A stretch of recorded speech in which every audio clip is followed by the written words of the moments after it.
Hello అండి, అందరికీ నమస్కారం. నిన్న మధ్యాహ్నం జరిగిన విషయం అందరికీ ఆ సంఘటన తెలిసిపోయే ఉంటుంది అనుకుంటున్నాను. న్యూస్లో అది ఎయిర్ ఇండియా ప్లేన్ క్రాష్ అవ్వడం అండి.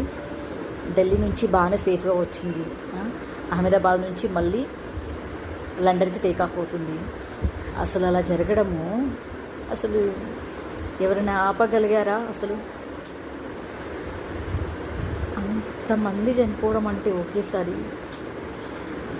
పోనీ ఆ ఏరోప్లేను క్రాష్ అయిందని అంటే పడిపోయినప్పుడైనా అది పేలకుండా మంటలు రాకుండా కనీసం అది పడినా కొన్ని దెబ్బలు తగిలి కొంతమంది అయినా బ్రతకడానికి ఛాన్స్ ఉంటుండేనండి. మామూలుగా పడిపోయినా ఆ ఇంజన్ పేలకపోతే ఖచ్చితంగా కనీసం ఒక 150 మెంబర్స్ 200 మెంబర్స్ వరకైనా బతికి బయటపడే ఛాన్సెస్ ఉంటాయి. ఎందుకంటే దెబ్బలు తగలవచ్చు, కొంచెం ఇంజూర్ అవ్వచ్చు, చాలా బాగానే సీరియస్గానే ఇంజూర్ అవ్వచ్చు. కానీ చనిపోయేంత ఆస్కారం ఉండకపోతుంది. ఎందుకంటే క్రాష్ పడిపోవడం వేరు, అది మొత్తము లిటరల్గా మంటలు, అదే ఇంజన్ పేలిపోయి అసలు అంత మంటలలో ఎవరు బ్రతుకుతారండి అసలు చెప్పండి.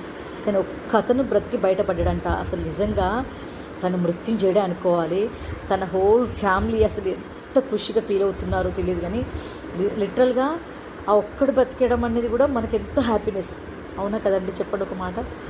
కానీ మిగతా వాళ్ళ గురించి తలుచుకుంటుంటే ఎంత బాధ వేస్తుందంటే, నిజంగా ఒక ట్రైన్లో వెళ్ళినా, బస్సులో వెళ్ళినా, లేకపోతే కార్లో వెళ్ళినా ఏమైనా అవుతుంది అంటే డోర్లు తీసుకొని, అంటే ట్రైన్ అయినా కానీ, ఎగ్జాంపుల్గా ట్రైన్ అయినా కానీ కొన్ని బోగిలకి ఇట్లా అవుతుందంటే ఇంకో బోగిల వాళ్ళు చైన్స్ లాగడము, లేకపోతే అందులోకి బయటపడము అట్లా చేస్తారు.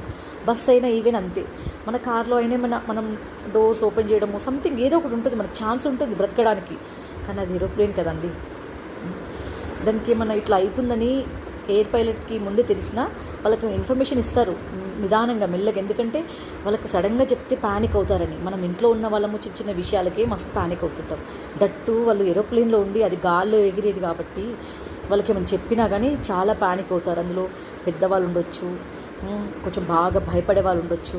ఏరోప్లేన్లో వెళ్తున్న వాళ్ళకి కూడా చాలా భయం ఉంటుంది మామూలుగానే. మోస్ట్లీ మనం రీచ్ అయ్యే వరకు కూడా మనం సేఫ్గా వెళ్ళాలి అనే ఒక ఫీలింగ్తోనే వెళ్తారు. ఎందుకంటే మనం వెళ్ళే వరకు మంచిగా వెళ్ళాలని.